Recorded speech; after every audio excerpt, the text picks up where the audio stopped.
वृंदावन बिहारी लाल की जय। बोलिए मोर मुकुट बंसी वाले की जय। बोलिए सांवरे सरकार की जय। बोलिए लखदाता की जय। जय जय श्री राधे। जय जय श्री राधे। जय जय श्री राधे। बोलिए वृंदावन बिहारी लाल की जय।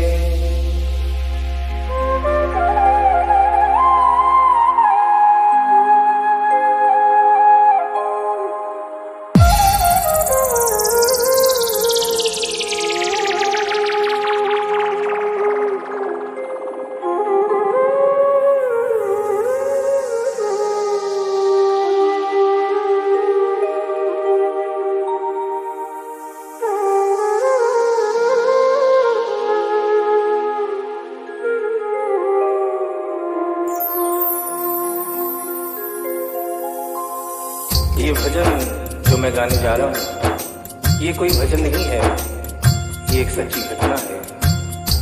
गीता प्रेस गोरखपुर से एक पत्रिका निकलती है कल्याण, जिसके अंदर ये दिल्ली का वाकया छपा था।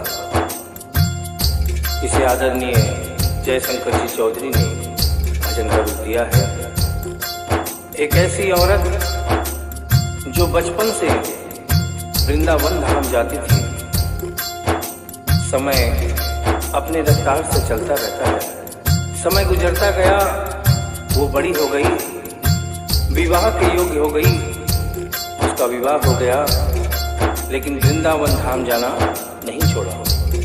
थोड़े दिनों के बाद प्रभु की कृपा से बाल बच्चे हो गए, लेकिन वृंदावन धाम जाना नहीं छोड़ा।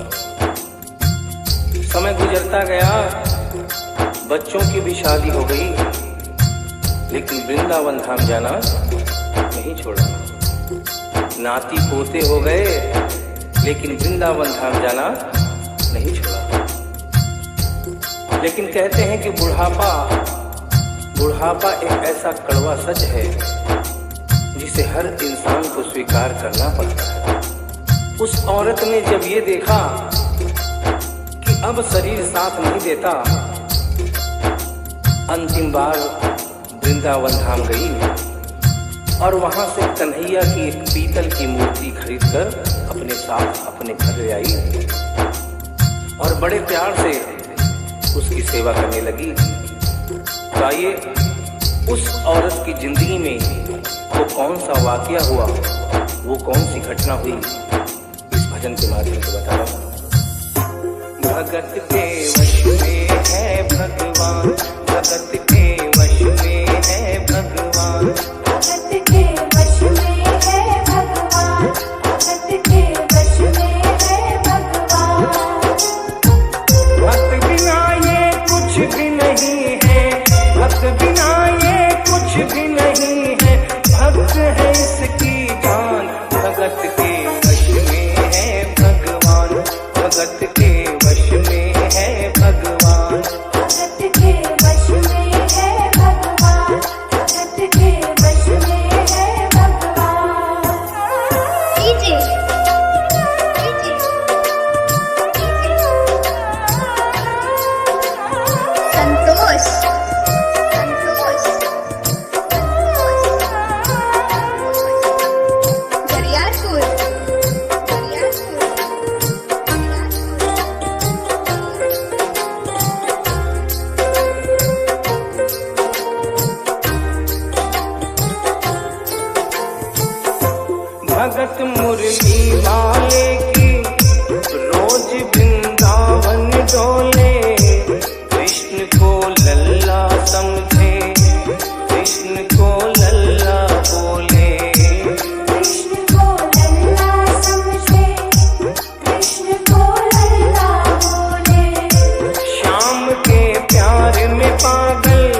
चलता रहता है। थोड़े दिनों के बाद घर में जन्माष्टमी का त्योहार आया। उस दिन संयोगवश उस औरत की तबीयत बहुत ज्यादा खराब थी। वो अपने बिस्तर से उठ भी नहीं पा रही थी। उसने अपनी बहू को आवाज देकर कहा कि बेटा आज जन्माष्टमी है, आज जन्माष्टमी है। आज मेरे कन्हैया को नहला धुलाकर, उसे चंदन का लेप लगाकर, उसे सुंदर वस्त्र पहनाकर पालने में बिठा दो। बहू जो कि एक जरूरी काम कर रही थी कंप्यूटर पे, उसने कहा कि माँ अभी थोड़ा वक्त लगेगा, अभी मैं एक बहुत जरूरी काम कर रही हूँ। जब 2-3 घंटे के बाद ये काम खत्म हो जाएगा तब तेरा जो काम है वो होगा। उस औरत ने कहा कि भाई मेरे घर में हमेशा से सबसे पहला काम मेरे कन्हैया का, मेरे लल्ला का होता हुआ आया है, और आज भी सबसे पहला काम मेरे कन्हैया का होगा। ये काम करने के बाद तुम और कोई भी काम करो, मैं तुम्हें मना नहीं करूंगी। बहू को थोड़ा गुस्सा आ गया। उसने गुस्से में आकर, झुंझलाकर झटके से कन्हैया की मूर्ति को उठाया। मूर्ति हाथ से गिर गई, और जो ही मूर्ति हाथ से गिरी,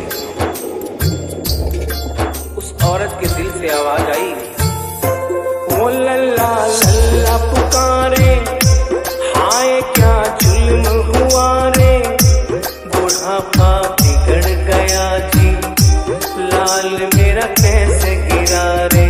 बुढ़ापा बिगड़ गया जी, लाल मेरा कैसे गिरा रे। और अपने बेटे को बुलाती है और कहती है क्या, जाओ डॉक्टर को लाओ, लाल का हाल दिखाओ, अगर इसको कुछ हो गया मुझे भी मार गिराओ। अगर इसको कुछ हो गया मुझे भी मार गिराओ।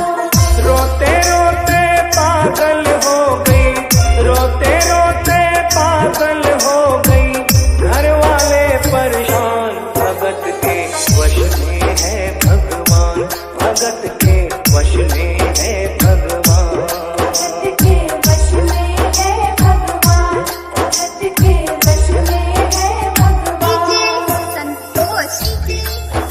उसके बेटे ने लाख समझाने की चेष्टा की कि माँ ये पीतल की मूर्ति है, माँ ये पीतल की मूर्ति है, इसे गिरने से कोई चोट नहीं लगती।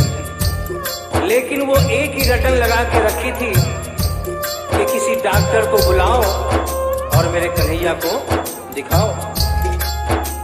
हल्ला गुल्ला सुनकर पड़ोसी जमा हो गए। पड़ोसियों ने पूछा, भाई क्या बात है? लड़के ने कहा कि मेरी माँ पागल हो गई है, मेरी माँ पागल हो गई है। अरे पीतल की मूर्ति जमीन पे गिरी है तो कहती है कि डॉक्टर को बुलाओ। उन्हीं पड़ोसियों में एक बुजुर्ग आदमी थे। उन्होंने उसके बेटे को एक तरफ बुलाया और कहा कि बेटा क्यों झमेला करता है? अरे मोहल्ले में इतने सारे डॉक्टर हैं, किसी को बुला के ले आ, वो आके देख लेगा और कह देगा तेरा लल्ला ठीक है, तेरी माँ शांत हो जाएगी। लड़के के भी समझ में बात आ गई। मोहल्ले में गया, बहुत से डॉक्टरों की मिन्नत की, लेकिन कोई भी डॉक्टर ये केस लेने को तैयार नहीं हुआ। बड़े मुश्किल से एक डॉक्टर को राजी किया और कहा कि डॉक्टर साहब मैं आपको दुगनी तिगुनी फीस दूंगा, सिर्फ एक बार मेरे घर चल चलो और मेरी माँ से सिर्फ इतना कह देना कि तेरा लल्ला ठीक है। डॉक्टर भी लालच में आ गया, अपना ब्रीफ केस उठाया और उसके साथ उसके घर चला गया। और क्या हुआ? नबज को टटोल के बोले, ये तेरा लाल सही है, कसम खा कर कहता हूँ कोई तकलीफ नहीं है। वो माथा देख के बोले, ये तेरा लाल सही है, माई चिंता मत करियो कोई तकलीफ नहीं है, माई चिंता मत करियो कोई तकलीफ नहीं है। लेकिन उस बुढ़िया माई को तसल्ली नहीं हुई। उन्होंने कहा, अरे डॉक्टर, ये तू कैसा चेकअप कर रहा है? अरे अपना ब्रीफ केस खोल और उसमें से वो मशीन निकाल जो ऐसे कान में लगा के सीने पे लगा के देखता है ना, उससे मेरे कन्हैया की जांच कर। डॉक्टर बेचारा क्या करता, अपना ब्रीफ केस खोला, अपना आला निकाला, एक सिरा अपने कान पे लगाया और दूसरा सिरा कन्हैया के सीने पे रख दिया। और क्या हुआ? जो ही सीने से लगाया, पसीना जम कर आया, उसने कई बार लगाया और डॉक्टर चकराया, उसने कई बार लगाया और डॉक्टर चकराया।